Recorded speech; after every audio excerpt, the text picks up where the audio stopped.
to my kitchen. It's lovely to have you here. Thank you so much for watching. I truly appreciate it. You probably noticed I'm still a little bit stiff in front of the camera. I only recently opened this channel and I'm still very new to this and figuring things out as I go. So please be kind to me, and if something isn't perfect, just trust the cookies. Today I decided to make super soft vanilla cookies inspired by traditional German cookies called Hanseaten. And as I'm from the northern city of Hamburg, these cookies are very close to my heart. Hanseaten are delicate buttery cookies made with short crust style dough. They are filled with marmalade and finished with a two-colored glaze, usually in white and pink. The name originates from the historic Hanseatic League, a powerful trading network in Northern Europe during the Middle Ages, and the free and Hanseatic city of Hamburg was one of its most important members. Today I'm taking that traditional idea and turning it into three slightly different versions. One sticks to the classic glaze, one adds a chocolate flavor, and one keeps it simple with some powdered sugar. It's all the same dough, just three different personalities. These cookies are incredibly soft and rich, and this is where my little twist comes in. I'm actually not quite sure how bakeries make them, but I noticed that adding powdered sugar to the dough instead of regular sugar makes them much creamier and softer. And if you store them in an airtight cookie tin, they stay fresh for 2 to 3 weeks. But enough about history. Before I bore you with too many details, let's finally start with the fun stuff. For the dough, we start with 200 grams of unsalted softened butter and 120 grams of powdered sugar. Add 1 large egg and a teaspoon of vanilla paste or vanilla bean seeds. Then add 350 grams of all-purpose flour, a pinch of salt and a little baking powder if you like. Finish with 3 to 4 tablespoons of milk until the dough is soft and smooth. For the filling, we use 1 jar of bitter orange marmalade, which adds the classic flavor that makes these cookies so special. For the glaze, you'll need about 120 grams of icing sugar and 1 or 2 drops of red food coloring. A few drops of lemon juice are optional. For the chocolate version, use around 200 grams of dark chocolate couverture or any chocolate you like. And for the final variation, just a little powdered sugar for dusting.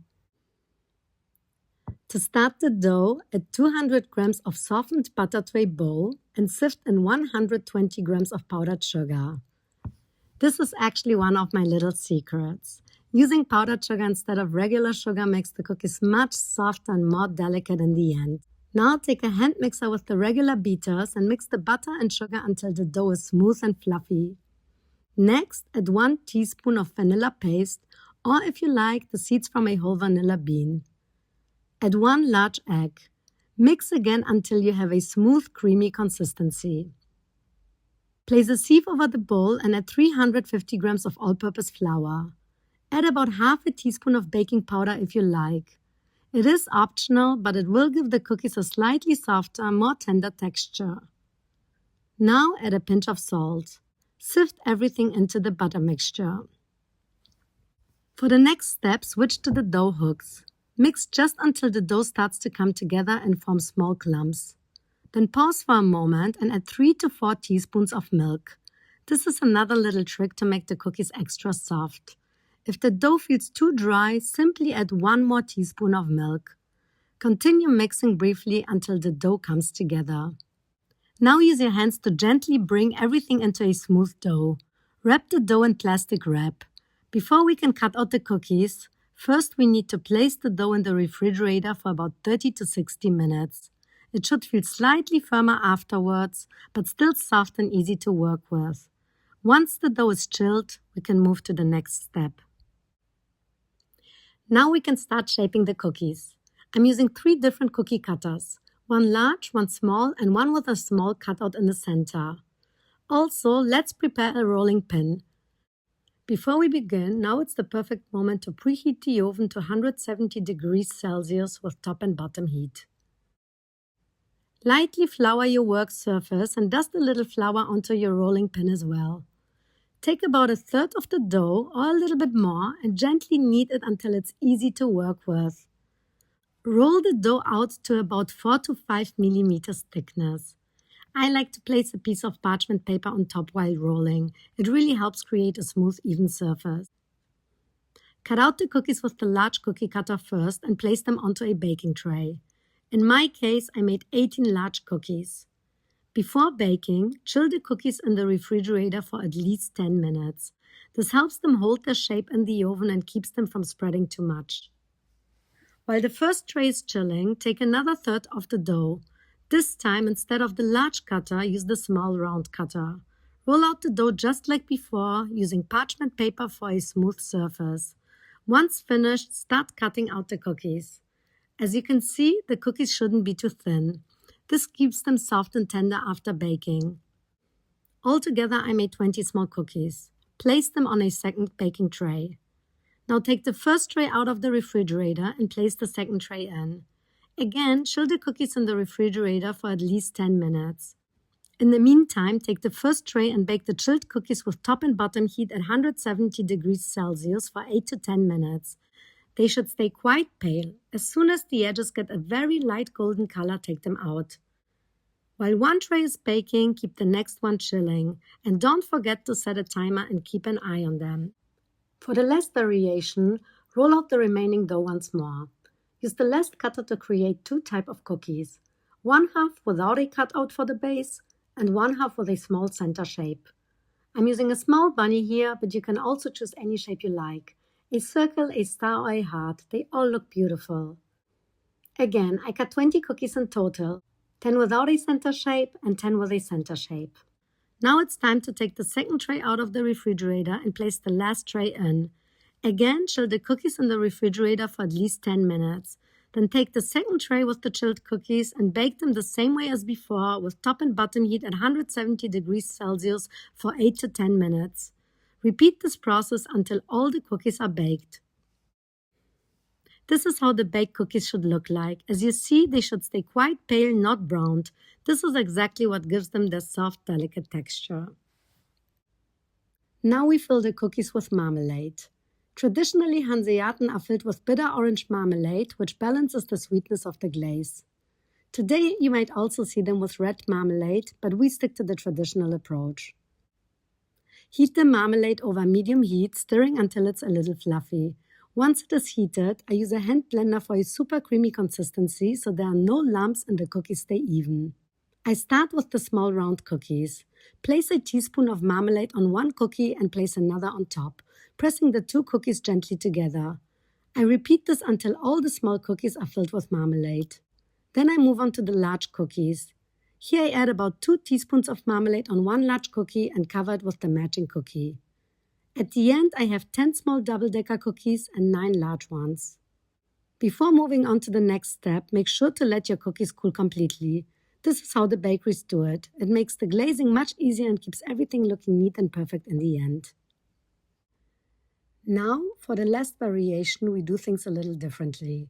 I have 10 cookies without a cutout for the base and 10 with a small bunny shape in the center. This time we don't fill them first. Remove the plain cookies, leaving only the ones with the cutout. Dust them generously with powdered sugar until fully covered. Set them aside and lay out the plain cookies on a second tray.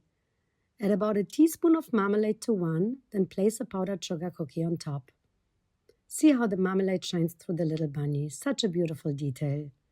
Repeat for the rest, and if needed, tap off any excess sugar before placing the cookie on top. And this is the final result. Delicate layered cookies with a beautiful little center detail on top. Now we move on to the traditional glaze. For this I'm using icing sugar, red food coloring, and 2 piping bags. Sift about 120 grams of icing sugar into a bowl. You can also use powdered sugar, but icing sugar often gives a slightly softer, smoother finish. Add a few teaspoons of hot, freshly boiled water. It helps the sugar to dissolve fully and creates a smooth, glossy glaze. Mix it with a hand mixer until combined, then add a few drops of lemon juice and continue mixing. The lemon juice not only adds freshness, but also helps create a smoother, slightly more stable glaze. Keep mixing until it has the consistency of thick paint. If it's too thick, add a little water. If it's too thin, add a bit more sugar. Once it's ready, take about half of the glaze and fill it into a piping bag. You can place the bag in a glass first to make it easier. Then close it well with a clip or a knot and set it aside. Add 1 or 2 drops of red food coloring to the remaining glaze and mix until you get a very soft pink. The color should stay subtle. Traditional Hanseaten are known for the delicate white and light pink finish, not a strong pink. Fill that into a second piping bag. Make sure your cookies are completely cooled before glazing. A little pro tip, chill them in the refrigerator for about 10 minutes. This helps the glaze set faster and stay nice and even. Cut a small tip off the piping bag and start outlining one half of the cookie with the white glaze. Then fill it in. Smooth it gently with a small tool until the surface is clean and even. Repeat on the other half with the pink glaze. It doesn't have to be perfect. It will come together beautifully at the end. Draw a fine line through the center and gently swirl it, just enough to softly blend the colors. Lightly tap the cookie to settle the glaze. Then give the tray a gentle tap to make sure every cookie is perfectly poised. And here's the final result. Smooth, glossy cookies with that classic, elegant finish. Now it's time for dipping our cookies in chocolate. I'm using dark couverture chocolate and I've prepared a little tray with utensils to make the dipping process easier. Make sure the cookies are fully cooled. I recommend to chill them in the refrigerator for about 10 minutes. This really helps them dip nicely. I place the cookies on a wire rack over some parchment paper underneath. Melt the chocolate over a gentle water bath. This keeps it smooth and fluid, and it helps to coat the cookies evenly. Unlike the microwave, the water bath keeps the chocolate at a steady temperature so it stays glossy as you work. Pick up a cookie with a fork, dip it carefully into the chocolate, making sure it's fully covered, and gently tap off the excess on the edges of the bowl. Using a small fork or pick, transfer it to the rack and let it drip and set. If any tiny bubbles appear, smooth them out with a fine needle. In the end, you'll have beautifully coated cookies. Let them sit until the chocolate starts to set, then carefully move them off the rack before it firms up completely. Once they are fully dried, the cookies look beautiful in all 3 variations, each with its own charm. I'm really happy how these turned out, but I'll be honest, making 3 versions was quite a bit of work. The original Hanseaten with the glaze are quite rich and there's a lot going on already, so feel free to pick the version you like best. For me, it was simply important to show you the classic recipe with the bitter marmalade in between. And they also look really beautiful together when you put them out for guests. Thank you for spending this time with me. You're welcome to like or subscribe. I promise there will be more cookies coming. And remember, they are made to be eaten.